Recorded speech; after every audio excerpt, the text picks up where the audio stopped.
क्यों करा जाता है पूर्णिमा का व्रत? पूर्णिमा का व्रत करने का कारण क्या है बताइए? आप इतने सालों से कर रही हो, कई माताएं कर रही होंगी पूर्णिमा का व्रत। एक समय फलाहार करती हैं, एक समय भोजन करती हैं। भोजन में खीर का होना जरूरी होता है पूर्णिमा के व्रत में, दूध की सामग्री होना जरूरी होती है पूर्णिमा के व्रत में। 12 महीने की पूर्णिमा करो मना नहीं है। और पूर्णिमा उठाने का भी समय होता है चैत्री। चैत्र के महीने की जो पूर्णिमा होती है, चैत्री पूर्णिमा पहली पूर्णिमा मानी जाती है, इसलिए चैत्री पूर्णिमा को सिद्ध पूर्णिमा कहते, कार्य सिद्धात्री पूर्णिमा कहते, सिद्ध करने वाले। मनोरथी पूर्णिमा कहते हैं, मनोरथी पूर्णिमा। इसलिए पूर्णिमा का व्रत कहां से उठाया जाता है? चैत्र के महीने की पूर्णिमा से पूर्णिमा का व्रत उठाया जाता है कि मैं महीने की पूर्णिमा करूंगी तो वो चैत्र पूर्णिमा से उसको उठा लिया जाता है।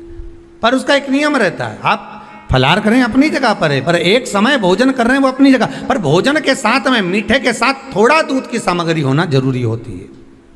और क्यों करते हैं पूर्णिमा का व्रत, किस लिए किया जाता है, क्यों करा जाता है, उसका व्याख्यान वर्णन शिव महापुराण के अंतर्गत स्कंद पुराण में लिखा गया। स्कंद पुराण में वर्णन किया है श्री वेद व्यास जी महाराज ने। कहा ये पूर्णिमा का व्रत इसलिए किया जाता है कि व्यक्ति का जब मन गलत भ्रम में जाने लगता है, मन जब गलत जगह पर जाने लगता है, तो ये मन को गलत जगह पर ले जाने वाला कौन होता है? तो कहा ये चंद्र होता है। व्यक्ति की राशि के अंतर्गत, व्यक्ति की पत्रिका के अंतर्गत, व्यक्ति की ग्रह दशा के अंतर्गत जब चंद्र बेकार चलता है तो व्यक्ति अच्छा करते करते भी बेकार करने लग जाता है। चंद्र डोल रहा है। कई माताएं कहती हैं गुरुजी हमारे बेटे को आशीर्वाद दीजिए, बहुत गलत संगत में जा रहा है। मतलब समझ जाना कि चंद्र गड़बड़ जा रहा है। बेटी अगर गलत मार्ग पर जा रही है,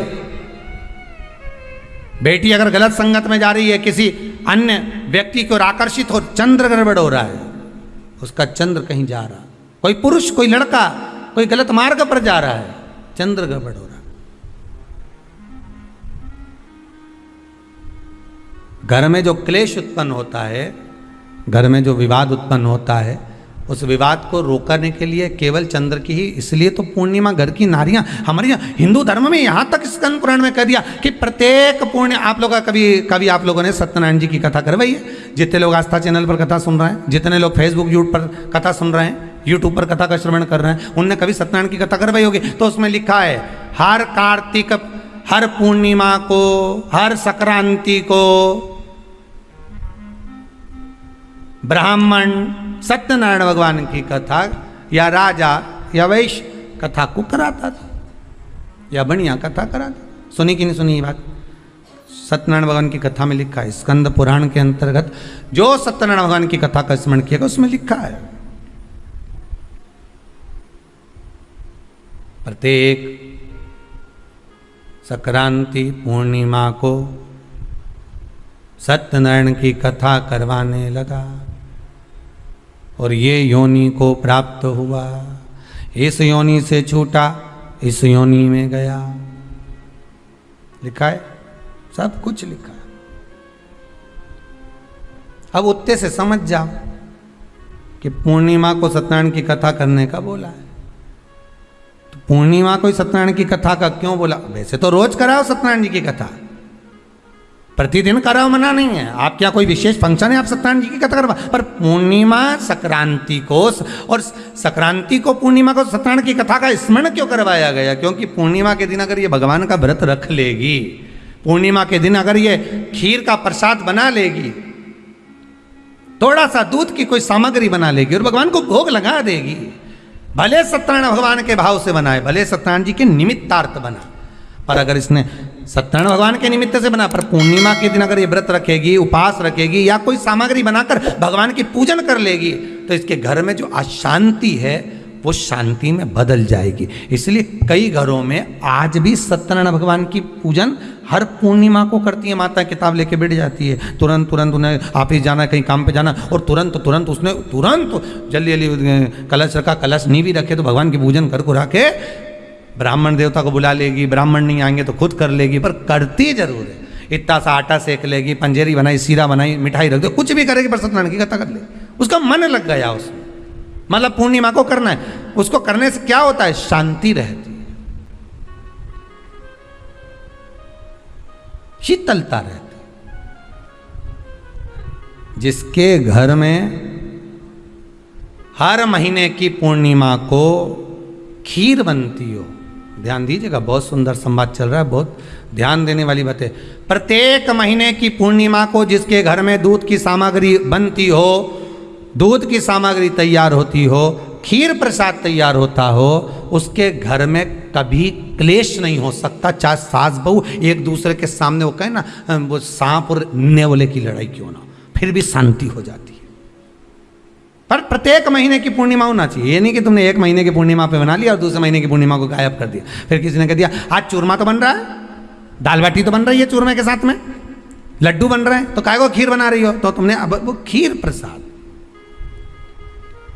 महापुराण की कथा कहती है, महाराज पूर्णिमा का जो चंद्र है वो विशाल का है, और उस चंद्र की पूर्णता में हमारी अभिलाषाएं भी पूर्ण हो। आप आस्था चैनल के माध्यम से जितने लोग कथा सुन रहे हैं, फेसबुक यूट्यूब पर जितने कथा सुन रहे हैं, और कुबेरेश्वर धाम में जितने कथा सुन रहे हैं, आप में से कितने लोग हैं जो पूर्णिमा का व्रत करते हैं? जो माताएं करती हो जरा हाथ उठाइए। पूर्णिमा का व्रत जो करते हो ना आप लोग, रखिए हाथ। अब पूर्णिमा के व्रत में आपने कई बार किताब पढ़ी होगी पूर्णिमा की, या आपने व्रत किया होगा, या पूर्णिमा का व्रत आप धारण करे होगे, तो उसमें पूजन कौन से भगवान की होती है? पूर्णिमा के व्रत में किस भगवान की पूजन होती है? तो कहा पूर्णिमा के व्रत में केले के खंभ लगाकर पूर्णिमा का जो अध्यापन होता है, पूर्णिमा की जो पूजन होती है, उस पूजन में शंकर और पार्वती की पूजन की जाती है, शिव और नारायण की पूजन करी जाती है, शंकर और पार्वती का स्मरण किया जाता है। किसकी पूजन होती है? शिव पार्वती।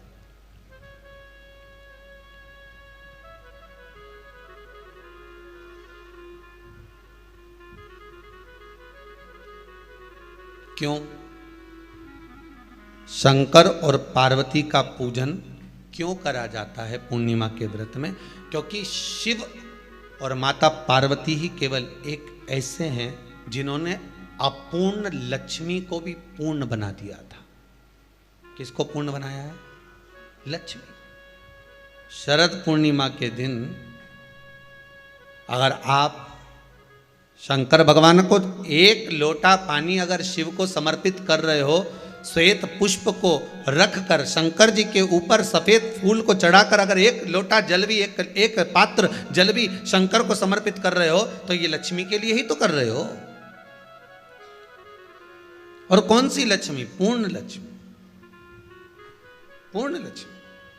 आपको पहले भी कथा में कहा, एक बार भगवान विष्णु के सामने लक्ष्मी मैया ने बहुत तेज स्वर में कह दिया था, नारायण, दुनिया के लोग आपका नाम जपते हैं, दुनिया के लोग नारायण नारायण कहते हैं, दुनिया के लोग आपका भजन करते हैं, पर सत्य मायने में कहूं ना तो मेरे बिना दुनिया के लोगों की नहीं चल सकती। मेरे बिना दुनिया नहीं चल सकती, संसार मेरे बिना नहीं चल सकता। भगवान विष्णु ने कहा ये तो गलत है लक्ष्मी आपका कहना। एक दिन लक्ष्मी को अहंकार आ गया, अहंकार के संबोधन जब माता लक्ष्मी करने लगी तो भगवान उसी समय पर भगवान विष्णु को क्रोध आ गया, और भगवान विष्णु ने कह दिया लक्ष्मी तू इतनी बड़ी बड़ी बात कहती है कि तेरे बिना नहीं रह सकती संसार। मैं तुझे कहता हूं लक्ष्मी तू अपूर्ण है, तू अपूर्ण है, तू पूर्ण कब हो गई?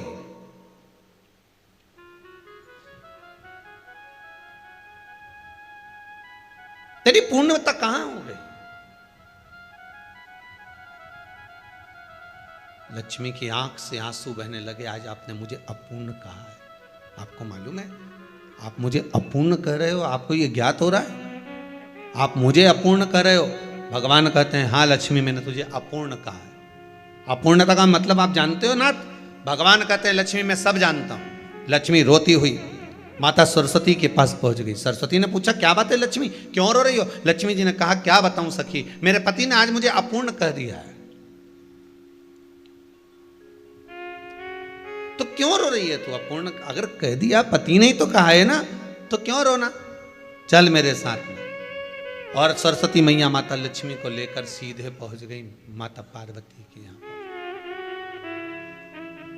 माता पार्वती के यहाँ जब पहुंची है, माता पार्वती जी ने लक्ष्मी जी को देखा और सरस्वती को देखा तो पूछा कि बात क्या है, क्या हो गया ऐसा,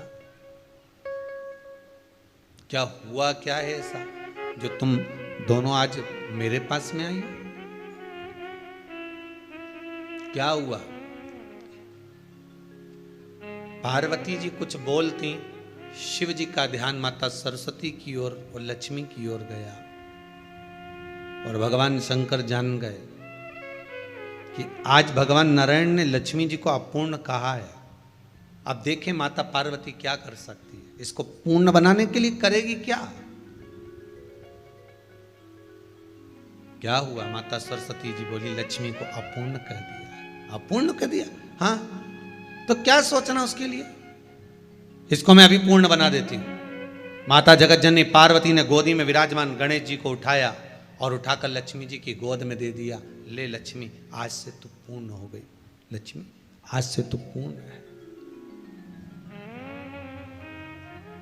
गोदी में जब तक संतान नहीं है तो नारी को लोग अपूर्ण समझते हैं, पर माता पार्वती जी ने संपूर्ण ब्रह्मांड में एक सिद्धता प्रदान कर दी कि अपने गोदी के लाल को, अपने गोदी के पुत्र को माता ने लक्ष्मी की गोद में देकर लक्ष्मी को पूर्ण बना दिया। वो दिन कौन सा था? यही शरद पूर्णिमा का दिन था। कौन सा दिन? आवाज पकड़ लो। यही शरद पूर्णिमा का दिन था। शरद पूर्णिमा का दिन लक्ष्मी को पूर्ण करने का दिन, पूर्ण करने का। केवल अमृत ही नहीं बरसता, शरद पूर्णिमा के दिन लक्ष्मी भी बरसती है। लक्ष्मी पूर्णिमा के कितने व्रत होते हैं? बोलते जाओ, जरा जल्दी जल्दी बोलो। पूर्णिमा के नारियों को, स्त्रियों को अखंड सौभाग्य के लिए, जो नारी वैधव्य नहीं होना चाहती है उस नारी को पूर्णिमा के कितने व्रत करना चाहिए? जिस नारी के यहाँ संतान नहीं हो, औलाद नहीं हो, उसको पूर्णिमा के